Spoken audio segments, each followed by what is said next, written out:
Hey everybody. Before I begin the video, the company that I work for, BioNews, is the parent company for SMA News Today. And SMA News Today is launching a survey called Expert Voices. And this survey is basically asking those of us within the SMA community if we have any questions that need to be addressed from one of the expert voices from SMA News Today. So I'm asking that you please go out and take this survey.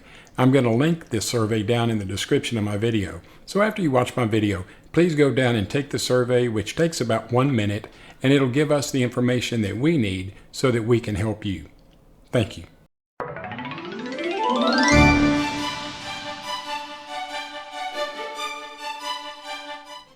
Hey everybody, welcome to the SMA Journey 51 vlog.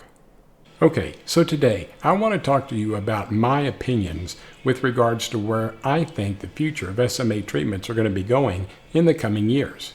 Right now we have 3 viable treatments on the market, and so I want to talk to you about those and where I think other pharmaceutical companies are going to be focusing their attention in the coming years. Now remember, what I'm about to tell you is my opinion and my opinion only. It has nothing to do with the company that I work for. You know, I've been doing these videos for years and years now. I think I know what I'm talking about, so hopefully after you watch my video, you'll agree with me. Okay, so let's first talk about the 3 viable treatments that we have available to us now. We have Spinraza, Zolgensma, and Evrysdi. Spinraza and Evrysdi basically do about the same thing with a few distinct differences.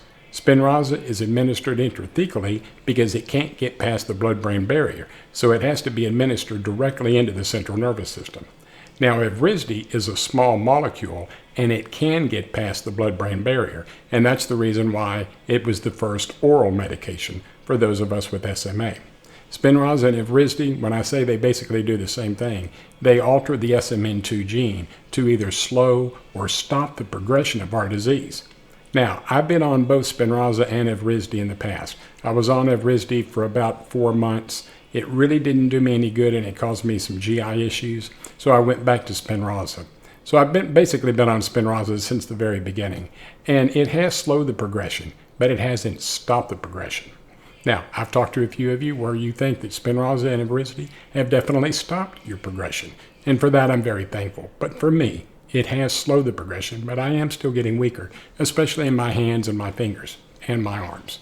So again, while I'm excited to be on Spinraza, it has slowed the progression, but I'm a little bit disappointed that it hasn't stopped it. Okay, so now where do I think future treatments are going to be heading? I think pharmaceutical companies, they're not going to reinvent the wheel. Spinraza and Evrysdi is already out there, so why would they develop another treatment that's going to slow or stop the progression? I think pharmaceutical companies in the future, and when I say the future, I'm talking about now and in the next 4 to 5 years, they're going to be muscle-targeted therapies, such as what Scholar Rock is doing with apitegromab, once known as SRK-015.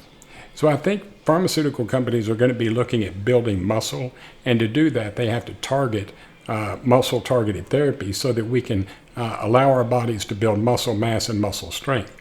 And that's what apitegromab is going to do. It's going to be used in combination with Spinraza. Now, is it going to be used in combination with Evrysdi? I don't know. That's going to be a decision that the FDA is going to have to make, and they'll probably make that decision when they approve apitegromab, probably sometime mid to late next year. Now, Scholar Rock just announced that they are going to take apitegromab into a phase 3 trial, and they're supposed to do that by the end of this year, 2021. So we may not hear anything for the next 6 months to a year. But we do know that once it is approved, it will be used in combination with Spinraza. So I think pharmaceutical companies will be targeting muscle-based therapies in the future, and I've read that in some other posts as well. But again, I'm excited about that because that's where we need to target our therapy needs right now. You know, I'm taking physical therapy and I feel great, but I'm not going to be able to build muscle mass and muscle strength until they address the issue of the myostatin in our bodies.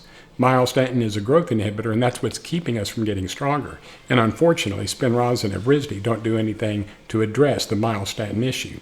But apitegromab will, and that's why I'm so excited about Scholar Rock's potential treatment. And that's why I always say that we need to keep a smile on our face, and we need to be excited about the future.